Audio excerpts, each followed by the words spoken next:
The new legislation will bring a licensing regime for the virtual asset service providers, requiring them to pass strict AML and money laundering guidelines. Hong Kong's Legislative Council has passed a new amendment to its anti-money laundering, AML, and terrorist financing system to include virtual asset service providers. The latest legislation will establish a new licensing regime for virtual asset service providers, set to come into effect from June 1, 2023. The new amendment will subject crypto exchange service providers to the same legislation as followed by traditional financial institutions. It means virtual exchanges looking to open a business in Hong Kong will have to go through rigorous AML guidelines and investor protection laws before being granted a license of operation. Unlike most other regulators around the globe, Hong Kong has used the FTX collapse as a way to mitigate regulatory risks associated with centralized exchanges.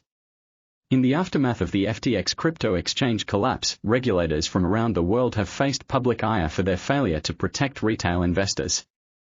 There has been a growing demand to bring crypto exchanges and service providers under the purview of law and subject them to strict AML and investor protection requirements.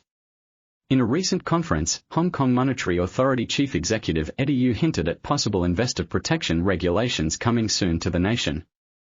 The recent legislation amendment has propelled the nation to become the first mover on the pressing issue of investor protection. Hong Kong has been actively working towards establishing a well-thought regulatory groundwork for the nascent crypto market. A policy proposing a regulatory framework and risk-based regulatory direction was published by the Hong Kong government in October under the title Policy Declaration on the Development of Virtual Assets.